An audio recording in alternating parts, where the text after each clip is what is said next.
Hello folks, Fuzzfinger here, welcome to a brand new Let's Play. This is the first episode of our Final Fantasy X-2 walkthrough series, and we will be going for a complete walkthrough of this game in a similar fashion to what we did with Final Fantasy X.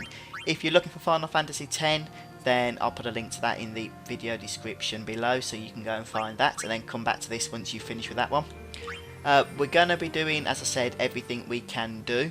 And this game is a little bit different to Final Fantasy X, so just bear with us as we get accustomed to it, and also bear with the game, since there is a good game to be found here, even if the story and the presentation is a tad on the cheesy side, which you get straight from the get-go with the opening cinematic. But like I said, bear with it, and I'm pretty sure you're gonna enjoy it if you enjoyed the previous game, as I certainly did. So without any further ado, let's get straight on ahead with Final Fantasy X-2. As usual, I will be quiet for the cinematics.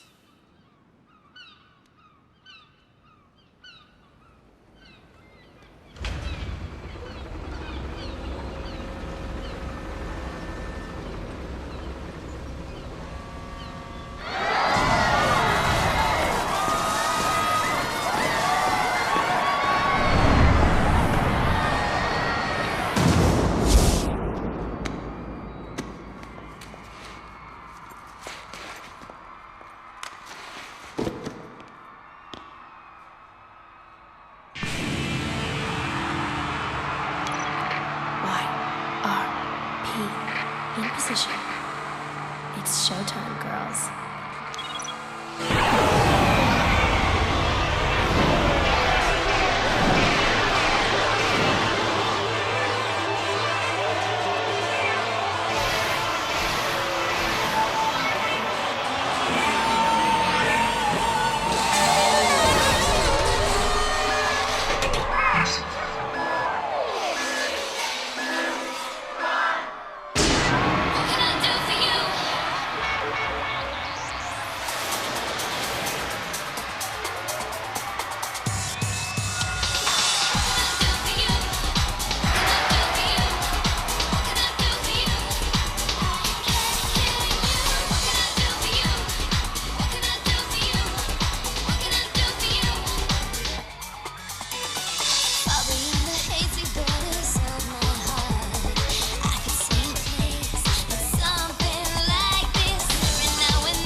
Right, like I said, an absolute cheese fest, I don't think there's any question about that. But this game is really the first game that departs quite heavily from the standard Final Fantasy formula in many respects. although interestingly the battle system is somewhat more familiar than the Final Fantasy X battle system was. But immediately after that cinematic we're going to be thrust into our first battle, and this is a unit imposter who's using a dress sphere, which is a system we will be introduced to in a moment, to look like her.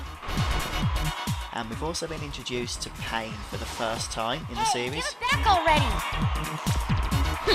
Boys! Want in on this number? Then show me your moves! So the battle system here is, what's it called? Active time battle. Which means that unlike Final Fantasy X, you're going to have to be slightly aware of your surroundings. So I'd start advising by using Riku to steal. You can get some budget grenades, which do some fairly decent AoE damage. We're going to go straight ahead and use those.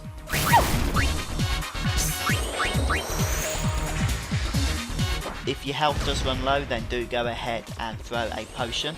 So you can see the general concept is that you basically choose an action once your green bar has filled up, and then it turns purple before the action is performed after that's filled up. So definitely different to what we're used to with the previous game, and because of that I'd say the battle system is definitely more action orientated. But once you get used to it, it is a powerful system, and the character development in this game I think is really enjoyable. It's not up to the standards of the sphere grid, but the dress spheres and the gambit boards, whatever they're called, are very interesting. Eventually. They do take some getting used to, there's no doubt about that, but that's our first battle. I could have danced all night. Sorry! No time for an encore!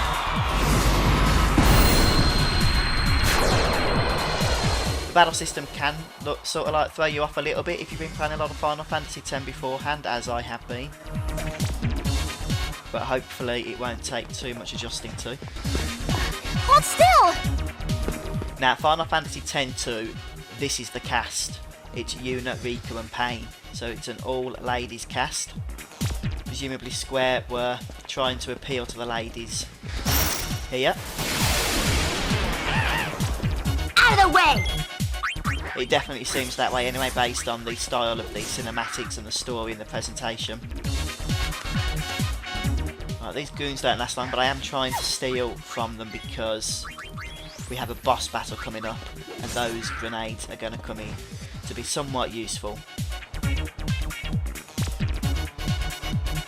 Now, other than the battle system, as I said, there is some major departure from Final Fantasy. One of the main departures is the fact that the linearity of the game has all but, well, it's not there really. You get to choose where you want to go when you want to go. So whereas in most games you get the airship towards the end of the game, in most JRPGs, without, you know, wanting to give too many spoilers away, in this game you do get it quite early.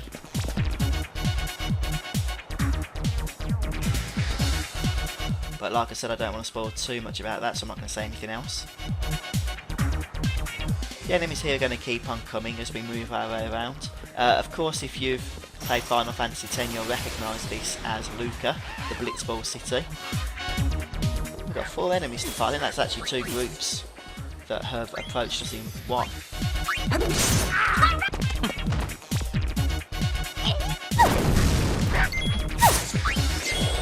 So just keep stealing those grenades.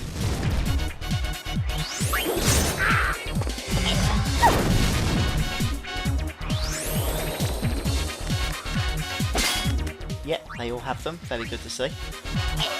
So we're just going to take a little detour once we've done this battle, because up at the dock area here there is something we can do. The way progress is recorded in this game is as a percentage. I'm not sure exactly where we see what the percentage of completion is. I don't think it's from the main menu, but you can work obviously all the way to 100% completion. These enemies are never ending. I think we're okay for grenades at the minute, so I'm just going to go straight ahead into attack mode now so we can plough through these enemies. There's also a brand new side game introduced in the HD Remaster version. Well, I say introduced, it was in a Japanese release prior, but I don't think it's ever been released in a Western edition before now, called the Creature Creator. It's quite an in-depth system with some similarities, I think, to the... There we go, that's what we need to do, speak to that Moogle because we heal up, and that does count towards our percentage of completion. Yeah, the Creature Creator, which is basically somewhat similar to the Monster Arena from Final Fantasy X, but also with its differences, the main one being you can now recruit monsters into your party. Think Final Fantasy 13-2 style. In fact, it wouldn't surprise me if Final Fantasy 13-2 took the inspiration for that system from this game. But if, like me, you have only played the English versions of the game before, you won't have seen it. And I haven't seen it. So probably next episode we'll start having a look at that and see exactly what we can do with it. For those who liked Blitzball in the last game, it does make a return here, but unfortunately I don't think it's as good. It's a completely different system. You become a coach rather than actually playing the team. You're too slow, little girl. And we have our first boss battle coming up. Show's over! Youch. This way.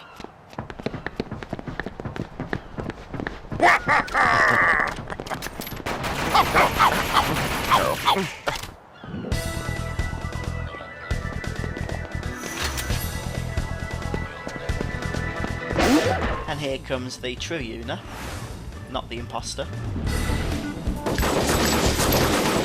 Get another bit of a cheesy scene.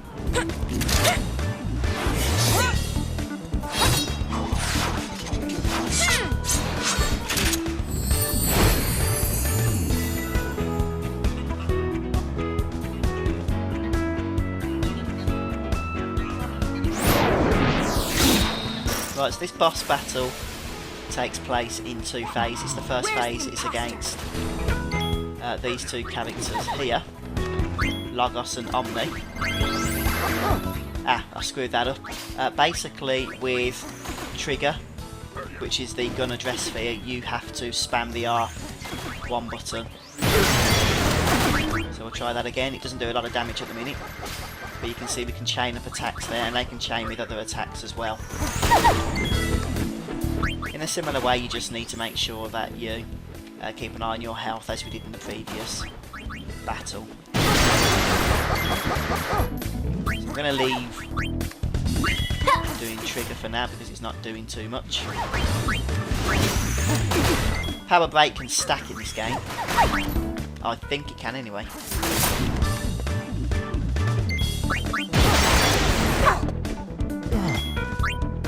So just Ormi left to go.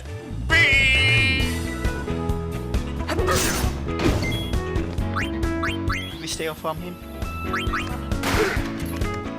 Maybe, unless it does nothing to steal. But that's the first phase of the battle over and done with.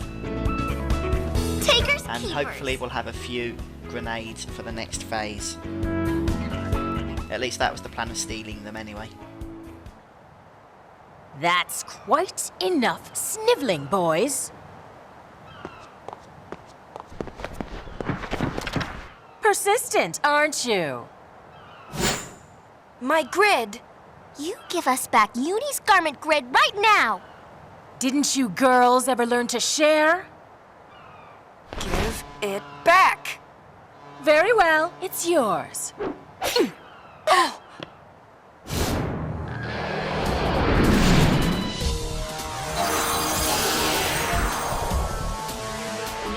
But it won't be yours for long, loves. Right, so we've got a new garment grid now, which means we can change dress sphere. And we're going to change to the songstress, which is what the game wants us to do. And that'll allow us to blind our enemies by casting darkness. But as you can see, the general system of battle here is that we are going to change dress spheres, which basically gives us different jobs in a similar fashion to earlier Final Fantasies. It's not a job system per se, but it works in a similar way.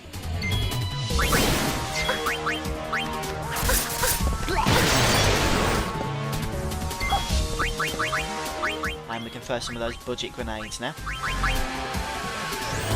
if we want to do so. 20 points of damage. They are AoE. Got a new ability. Yeah, I don't even think we need to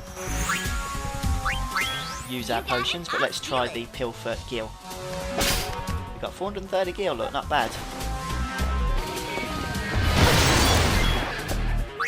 Can we steal any more? Can you only steal once per enemy? Nope, just the once. I don't want to dance again, but we can't change dress spheres anymore. Sorry. Not that we need to, that is the end of that battle. A nice simple one to get us on the starting road of our new adventure. I won't let you off so easily next time! Get back here! Riku.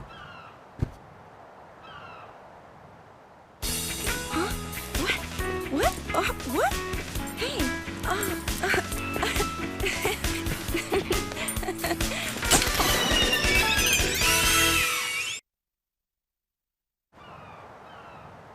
Right, and now we've recovered from all that, we can move on to our next destination, which is actually the airship.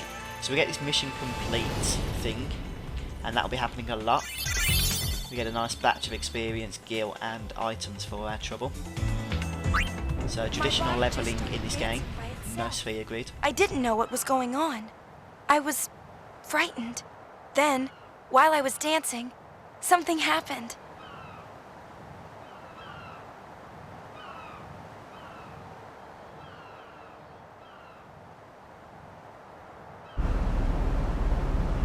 So we've had a good introduction, I think, in this first episode to the way the systems in this game work, the gameplay systems.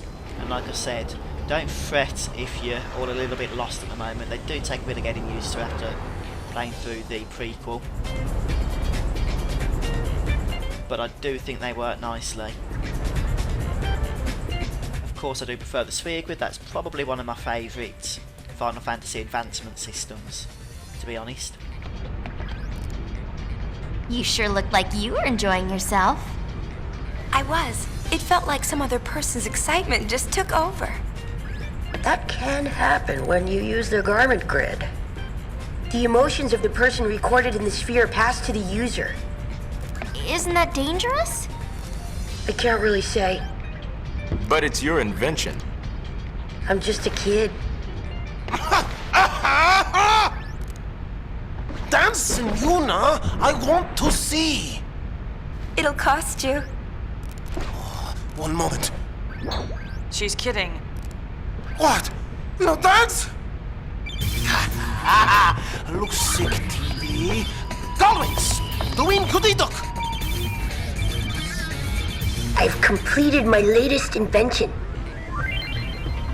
Right, so we get a bit of a tip here on the creature creator. We can have a choice of tutorial when we approach that interesting character known as Shinra, and he is interesting, as you will discover as we go through this game. Of course, Brother has been introduced to us once more. There's going to be a lot of familiar characters, as you would expect.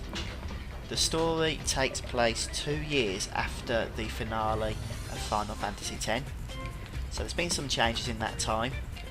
I think Yuna's quite a bit different in terms of her character than she was in Final Fantasy X, but maybe that's something you can decide for yourselves. I'm just going to speak to Shinra here. I know everything. Shinra's an Al-Bhed. He's a real whiz kid. I'm not going to do the creature creator right now. We will have a look at that in the next episode. For now, we're going to go to Shinra's Guide to Everything and using garment grids. Now, we're going to get a tutorial, which is a pretty lengthy tutorial. If you're playing along, I advise you watch it. If you're not playing along, then I'm going to skip this tutorial for you, and you can just watch how I use garment grids as we progress. Right, so once we've completed the tutorial, and you can skip the tutorial by pressing the start button on the controller, you'll get the Vanguard garment grid.